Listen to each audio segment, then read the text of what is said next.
નમસ્તે વિદ્યાર્થી મિત્રો, આજે આપણે ધોરણ 6 પાયાના આકારોની સમજૂતીમાં ખૂણો કઈ રીતે માપવો અથવા તો આપેલા માપ મુજબ ખૂણો કઈ રીતે દોરવો એના વિશે વાત કરવાના છીએ। તો સૌથી પહેલા આપણે એ સમજીએ કે ખૂણો કઈ રીતે બને છે। આપણે અહીંયા એક વર્તુળ દ્વારા એ વાત સમજવાના છીએ। તમે જોશો કે અહીંયા મારી પાસે એક વર્તુળ છે। આ વર્તુળને આપણે 4 ભાગમાં વહેંચીએ તો અહીંયા આપણે 4 ભાગ પાડ્યા છે। તમે જોશો કે ઘડિયાળના ડાયલ જેવી આકૃતિ બને છે। તો વિદ્યાર્થી મિત્રો, આપણે અહીંથી શરૂ કરી અને ફરીવાર અહીંથી શરૂ કરી અને ચાલીએ અને ફરીવાર આ રીતે પાછા મૂળ જગ્યાએ આવીએ ત્યારે આપણે વર્તુળનો એક આંટો પૂરો કર્યો કહેવાશે। તો આ વર્તુળનો આખો ભાગ જે તમે જુઓ છો કે ફરીવાર અહીંયા આવો છો ત્યારે આ જે જગ્યા બની છે અહીંયા એના કેન્દ્રમાં તે 360 અંશ એટલે કે આ વર્તુળના આખા ભાગને આપણે 360 ભાગમાં વહેંચીએ તો એને એક ભાગને એક અંશ તરીકે આપણે લઈએ અથવા તો આમાં જેટલા ખૂણા બને છે એ તમામ ખૂણાઓના માપનો સરવાળો વધુમાં વધુ 360 અંશ થશે। હવે કોઈ પણ બે રેખાખંડ, બે કિરણો કે બે રેખાઓ જ્યારે એકબીજાને છેદે ત્યારે ખૂણો બને છે। આપણે અગાઉના કેટલાક વિડીયોમાં જોયું કે કોઈ પણ એક બિંદુમાંથી નીકળતા બે વિરુદ્ધ કિરણો ખૂણો બનાવે છે અથવા તો કોઈ પણ બે રેખાખંડ અથવા રેખાઓ કે કિરણ જ્યારે એકબીજાને છેદે ત્યારે ત્યાં ખૂણો બને છે।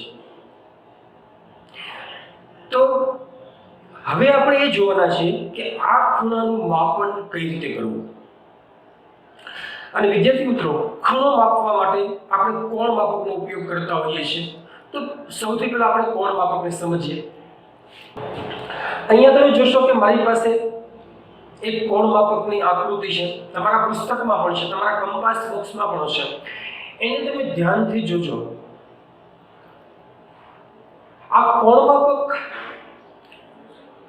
એક સીધી લીટીમાં એક સરળ કોણથી શરૂ થાય છે અથવા સરળ કોણ બનાવે છે। વિદ્યાર્થી મિત્રો, આખો વર્તુળ એ બે સરળ કોણથી બને છે। આખા વર્તુળમાં આવા બે સરળ કોણ હોય છે અથવા તો તમે બે કોણ માપક આવા ભેગા કરી અને એક વર્તુળને પૂરો કરી શકો એટલે કે 360 અંશનો ખૂણો બનાવી શકો। તો અહીંયા કોણ માપક ઉપર 0 થી શરૂઆત કરીને 180 સુધીના આંક આપેલા છે અથવા તો આ બાજુથી 0 થી શરૂઆત કરીને 180 સુધીના આંક આપેલા છે।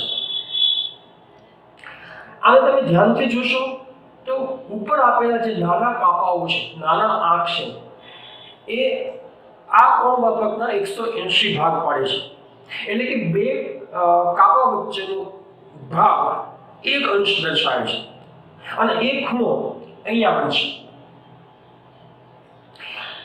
વિદ્યાર્થી મિત્રો, તમને એ પ્રશ્ન પણ થશે કે આમાં બે વખત આંક શું કામ આપેલા છે। તો તમે જોશો કે એકવાર 0 આ બાજુ છે અને 10, 20, 30, 10, 10 ના કાપા રાખીને અહીંયા 180 સુધી છે। એવી જ રીતે એક 0 આ બાજુ છે, 10, 20, 30 ના આંક આપી અને 180 અહીંયા સુધી છે। તો જ્યારે તમે કોઈ ખૂણાનું માપન કરો છો અથવા તો કોઈ ખૂણો દોરો છો ત્યારે ખૂણાનું અંત્ય બિંદુ, ખૂણો જ્યાંથી શરૂ થાય એક જ અંત્ય બિંદુમાંથી નીકળતા બે કિરણો કે બે રેખાખંડો ખૂણો બનાવે છે। તો ખૂણો જ્યાંથી શરૂ થાય એની વિરુદ્ધનો અંત્ય બિંદુ કઈ બાજુ છે, તમારે આ 0 ના આંકને એ બાજુ રાખવાની છે। કોણ માપકને તમારે એ રીતે ગોઠવવાનું છે કે 0 નો આંક જે સામાન્ય અંત્ય બિંદુ નથી એ બાજુ 0 રહેવી જોઈએ। માની લો કે સામાન્ય કોમન અંત્ય બિંદુ છે, એની સામેનો અંત્ય બિંદુ આ બાજુ છે, તો શૂન્ય અહીંયા રાખવાની છે. અને કોમન એટલે કે સામાન્ય અંત્ય બિંદુ આ બાજુ છે અને એની વિરુદ્ધનું અંત્ય બિંદુ આ બાજુ છે, તો તમારે આ બાજુની શૂન્ય ઉપર આ ધારને ગોઠવવાની છે.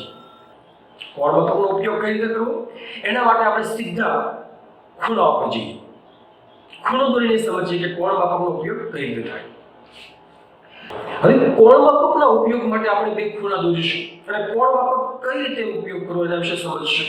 તો હું અહીંયા એક ખૂણો દોરું છું, એક બીજો ખૂણો હું અહીંયા દોરીશ.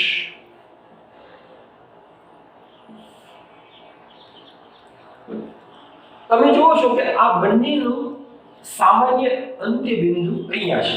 બંને રેખાખંડો આનો આ બાજુ છે, આનો આ બાજુ છે. હવે આપણે આને નામ આપીએ. આને હું A, B અને C નામ આપું છું. આને હું X, Y અને Z નામ આપું છું.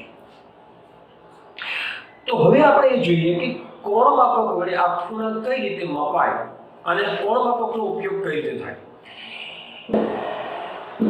તો હું અહીંયા કોણમાપક લઉં છું. તમે જોશો કે અહીંયા ABC ખૂણાનો કોમન અંત્ય બિંદુ, સામાન્ય બિંદુ જે બિંદુનું બંનેને જોડે છે તે અહીંયા છે.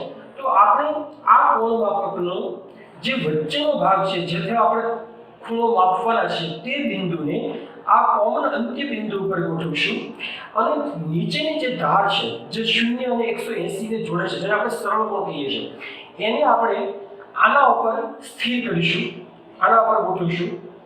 આ રીતે જે નીચેનો રેખાખંડ છે એના ઉપર આપણે 0 નો આંક આવી રીતે ગોઠવીશું.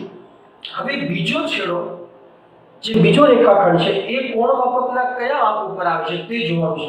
તો તમે અહીં જોશો કે બીજો છેડો કોણમાપકનો બીજો રેખાખંડ છે એ 90 અને 100 ની વચ્ચે એટલે કે 95 આવે છે.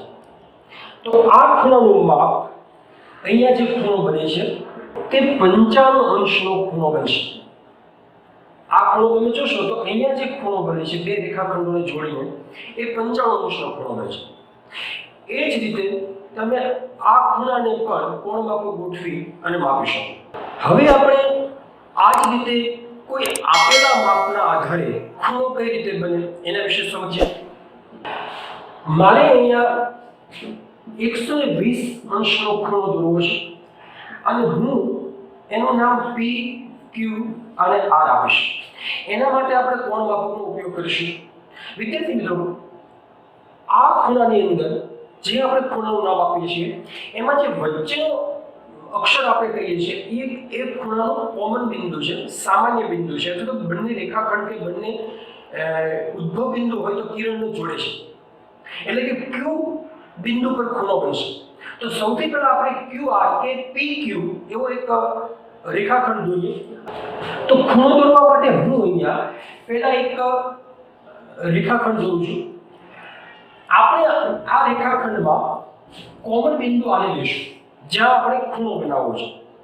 તો એને આપણે Q નામ આપીશું અને આને આપણે P નામ આપીશું. તો મારી પાસે PQ રેખાખંડ છે જેમાં Q બિંદુ બંને રેખાખંડનું કોમન બિંદુ થશે અને કોણમાપકને આપણે ત્યાં ગોઠવીશું.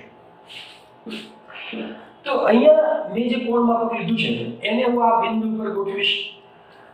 ખૂણો બનાવતા વખતે તમારે ધ્યાન એ રાખવાનું છે કે કોણમાપકનો તમારો જે વચ્ચેનો ભાગ છે જે 0 થી 80 જે આપણે સરળ કોણ કહીએ છીએ એને બરાબર આ ખૂણાનું જે બિંદુ છે જેને બંને રેખાખંડનું અંત્ય બિંદુ છે અથવા તો જો ખૂણો કિરણથી બનતો હોય તો આપણે ઉદ્ભવ બિંદુ કહીશું ત્યાં ગોઠવવાનો છે. અને બાકીની જે ધાર છે રેખાખંડની તે 0 સાથે હોવી જોઈએ.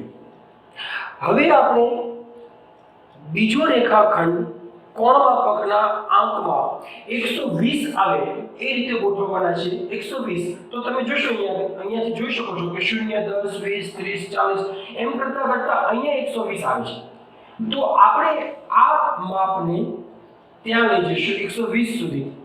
હવે જ્યાં 120 નો આંક આવશે ત્યાં તમે કોઈ બિંદુ પણ અંકિત કરી શકો છો અથવા તો ત્યાંથી શરૂ કરી અને જ્યાં બંનેનું કોમન અંત્ય બિંદુ આવે ત્યાં સુધી તમારે એક રેખાખંડ દોરવાનો છે.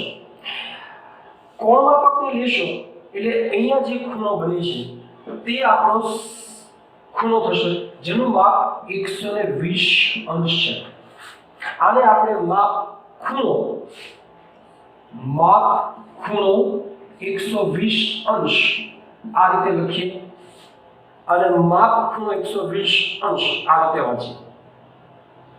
તો વિદ્યાર્થી મિત્રો, તમે પણ અલગ અલગ માપના ખૂણાઓ બનાવો અને જે ખૂણાઓ તમારા બુકમાં આપ્યા છે એને કોણ માપક વડે માપો.